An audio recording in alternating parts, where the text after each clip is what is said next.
തിരുവനന്തപുരം വർക്കലയിൽ പ്രിന്റിംഗ് പ്രസിനടിയിൽപ്പെട്ട ജീവനക്കാരിക്ക് ദാരുണാന്ത്യം. ചെറുകുന്നം സ്വദേശിയായ മീനയാണ് മരിച്ചത്.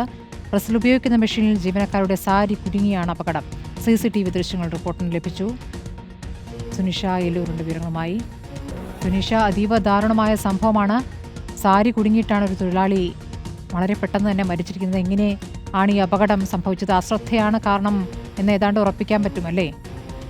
ഉറപ്പായിട്ടും സ്മൃതി, അല്പസമയം മുമ്പാണ് വർക്കലയിൽ പൂർണ്ണ പ്രിന്റിംഗ് പ്രസ്സിൽ ഈ അപകടമുണ്ടാകുന്നത്. അതിദാരുണമായ മരണമെന്ന് തന്നെ പറയേണ്ടിയിരിക്കുന്നു. അതായത് അലമാരയിൽ സാധനം എടുക്കാനായി പോയതാണ് ഈ ജീവനക്കാരി. സാധനം എടുക്കുന്നതിനിടയിൽ പിന്നിംഗ് മെഷീൻ ഉണ്ടായിരുന്നു തൊട്ടടുത്തായി പ്രവർത്തിക്കുന്നത്. ഈ പിന്നിംഗ് മെഷീനിലേക്ക് സാരി കുടുങ്ങുകയായിരുന്നു എന്നുള്ളതാണ്. പിന്നാലെ തന്നെ അവരുടെ ഇടത് കൈ, സാരി കുടുങ്ങിയതിന് പിന്നാലെ ഇടത് കൈയും ഈ മെഷീനിലേക്ക് കുടുങ്ങുന്നൊരു സ്ഥിതിയായിരുന്നു. അദ്ദേഹം ഈ മെഷീനിലേക്ക് കുടുങ്ങുന്നതിനിടയിൽ സാരിയും വലിഞ്ഞു മുറുകി ഓക്സിജൻ കിട്ടാതെ, തലച്ചോറിൽ ഓക്സിജൻ കിട്ടാതെ നീലിച്ച നിലയിലായിരുന്നു എന്നുള്ളതാണ് ഇപ്പോൾ അവിടെ നിന്നും ലഭിക്കുന്ന വിവരം. ഉടൻ തന്നെ ഈ കുടുങ്ങിയ സമയത്ത് തന്നെ ഈ മെഷീൻ ഓഫ് ചെയ്തിരുന്നു. ഒരുപക്ഷെ CCTV ദൃശ്യങ്ങളിൽ കാണാം. അവസാനം ആളുകൾ ഇങ്ങനെ പാനിക്കായി ഓടുന്നത് നമുക്ക് കാണാൻ കഴിയും. ആ കുടുങ്ങിയ സമയം തന്നെ ഈ മെഷീൻ ഓഫ് ചെയ്യുകയും ചെയ്തിരുന്നു.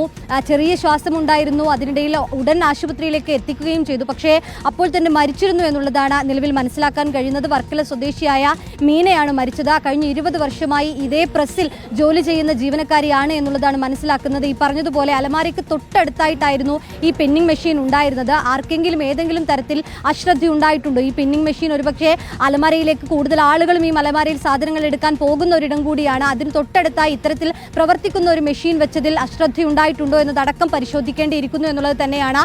അതിദാരുണമായ സംഭവം തന്നെയാണ് സ്മൃതി ഉണ്ടായിരിക്കുന്നത്. സുനിഷയാണ് വിവരങ്ങൾ നൽകിയത്. വർക്കലയിലാണ് ഈ അപകടം സംഭവിച്ചത്.